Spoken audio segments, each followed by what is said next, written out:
विदेशी आए, कहने लगे राम जन्मभूमि का क्या झगड़ा है। हमने कहा इस पर विवाद हो रहा है, श्री राम कहाँ पैदा हुए थे और जहाँ पैदा हुए थे वो स्थान उनके मंदिर के लिए प्रयुक्त किया जाए या न किया जाए।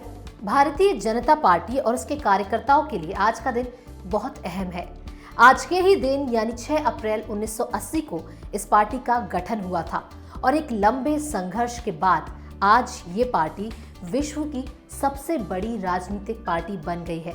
अंधेरा छटेगा, सूरज निकलेगा, कमल खिलेगा कहने वाले पूर्व प्रधानमंत्री अटल बिहारी वाजपेयी के बिना पार्टी पहली बार अपना स्थापना दिवस मना रही है। अंधेरा छटेगा, सूरज निकलेगा, कमल खिलेगा। 6 अप्रैल 1980 को अस्तित्व में आई बीजेपी के पहले राष्ट्रीय अध्यक्ष अटल बिहारी वाजपेयी बने थे। साल 2018 16 अगस्त को भारत रत्न और बीजेपी के पहले अध्यक्ष अटल बिहारी वाजपेयी का 93 साल की उम्र में निधन हो गया। लेकिन भले ही वो अब नहीं है, लेकिन बीजेपी का जब भी जिक्र होगा उसमें पहला नाम अटल बिहारी वाजपेयी जी का ही होगा। अटल जी के निधन के बाद जब पहली बार बीजेपी का राष्ट्रीय अधिवेशन का आयोजन किया गया तब सबकी आंखें नम थीं और वहीं बीजेपी के वरिष्ठ नेता और पूर्व बीजेपी अध्यक्ष लाल कृष्ण आडवाणी अटल जी को याद करके रो पड़े थे।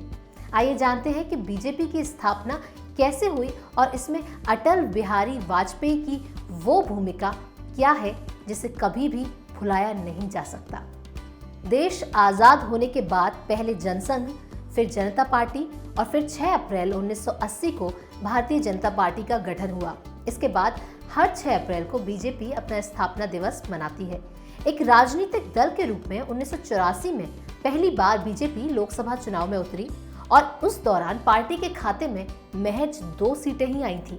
लेकिन इन सब के बावजूद भी अटल बिहारी वाजपेयी जी ने हार नहीं मानी और इसके अगले 5 साल बाद जब 1989 में चुनाव हुए तब पार्टी को 85 सीटें मिली। उसके बाद 1991 में जब चुनाव हुए भारतीय जनता पार्टी को 120 सीटें मिली।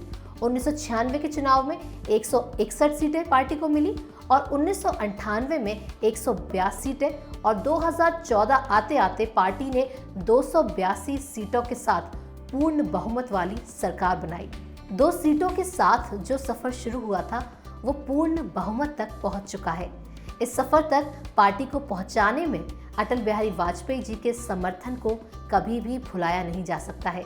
बतौर राजनेता अटल बिहारी वाजपेयी हर मुमकिन ऊंचाई तक पहुंचे, लेकिन इन सब से भी बढ़कर वो एक अच्छे इंसान थे जिन्होंने जमीन से जुड़े रहकर राजनीति की और जनता के प्रधानमंत्री के रूप में लोगों के दिलों में अपनी एक खास जगह बनाई थी।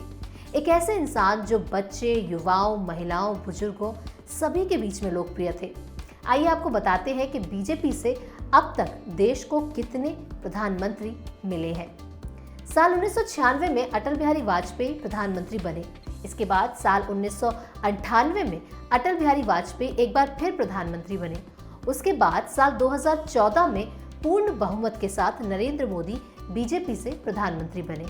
और चलिए इसी के साथ अब हम आपको ये भी बता दें कि बीजेपी के अब तक कौन कौन राष्ट्रीय अध्यक्ष रह चुके हैं। बीजेपी अध्यक्ष कार्यकाल अटल बिहारी वाजपेयी जी 1980 से 1986 तक, लालकृष्ण आडवाणी 1986 से 1991 तक, मुरली मनोहर जोशी 1991 से 1993 तक, लालकृष्ण आडवाणी 1993 से 1998 तक, कुशाभाऊ ठाकरे 1998 से 2000 तक, बंगारू लक्ष्मण 2000 से 2001 तक, जेना कृष्णमूर्ति 2001 से 2002 तक, वेंकैया नायडू 2002 से 2004 तक, लालकृष्ण आडवाणी 2004 से 2006 तक, राजनाथ सिंह 2006 से 2009, नितिन गडकरी 2009 से 2013, राजनाथ सिंह 2013 से 2014 और अमित शाह 2014 से अब तक बीजेपी के अध्यक्ष हैं। बीजेपी साल 2014 के बाद लोगों में अपनी लोकप्रियता बनाने में कामयाब रही है। सिर्फ कामयाब ही नहीं बल्कि ये पार्टी विश्व की सबसे बड़ी राजनीतिक पार्टी बनकर उभरी है। इस समय देश में चुनाव का माहौल है और बीजेपी पूरी ताकत के साथ एक बार फिर से सरकार बनाने के लिए मैदान में उतर चुकी है। अब देखने वाली बात यह है कि इसमें बीजेपी को कितनी सफलता मिल पाती है।